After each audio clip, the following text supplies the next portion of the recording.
મોહ કીધો છે.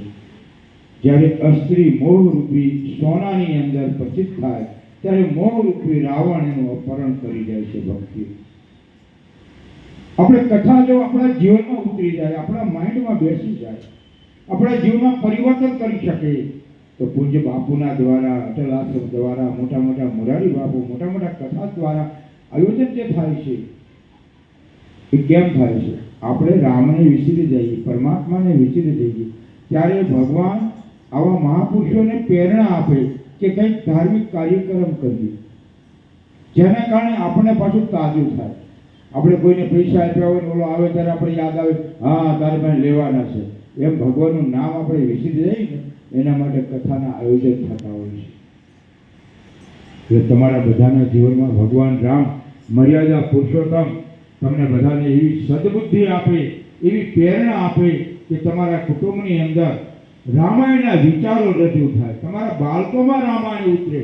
એટલે શાસ્ત્રમાં કીધું છે કે બાળકોને રામાયણ, ગીતામાં ક્યાંય પણ એવું નથી ભગવાને કીધું સાધુ થઈ જા. અર્જુને એવું કીધું કે હું સાધુ થઈ જાઉં, ભિખારીને ભીખ માગું, પણ હું કુટુંબ સાથે લડીશ નહીં. ભગવાને એક જ કીધું તારું કર્મ છે, કર્મ કર. આપણે એવા સારા કર્મ કરીએ, આપણે ક્યાંય સાધુ થવાની જરૂર નથી. અરે હું તો એમ કહું છું કે અમને તમે સાલ ઓઢાડો કરતા તમારી મા બહેનને, બેટીઓને, દીકરાઓને સાલ ઓઢાડો ને એના વધારે આશીર્વાદ મળે છે. આ આપણી એક ભારતીય સંસ્કૃતિ છે અને આ જો ભારતની સંસ્કૃતિની અંદર રામાયણ, ગીતા અને શાસ્ત્રો આપણા શરીર જીવનમાં ઉતરી જાય ને તો આપણા જીવનમાં ક્રાંતિ થઈ જાય. આવો તમારા બધાના જીવનમાં ભગવાન સુખ શાંતિ સમૃદ્ધિ આપે.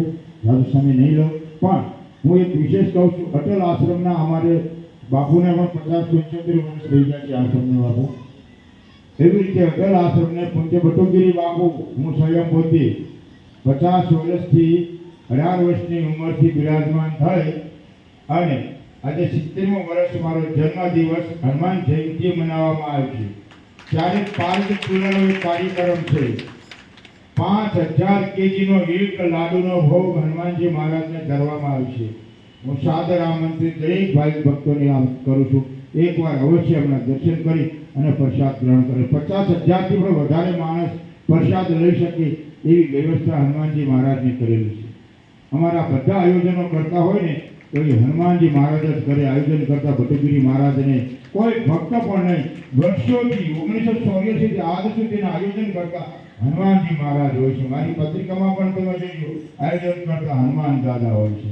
અને આ બધું ભગવાન કરતો તો તમે બધા એક માળાના મણકાની જેમ કથા સાંભળો છો અને પરમાત્માની કૃપા હોય ને તો જ આજે આ બાપુના સાનિધ્યમાં આપણને જ્ઞાન મળે છે.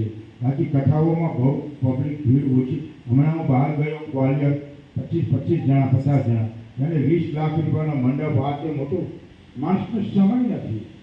તમે બહુ ભાગ્યશાળી છો, તમે સમય કાઢીને એટલો શાંતિથી કથા સાંભળો છો. કલિકાલ યુગ કેવલ નામ આધારા, સુમર સુમર ભાવના ઉતરી પારા. કલિકાલ યુગ કેવલ ભગવાનનું સ્મરણ કરવાથી છે.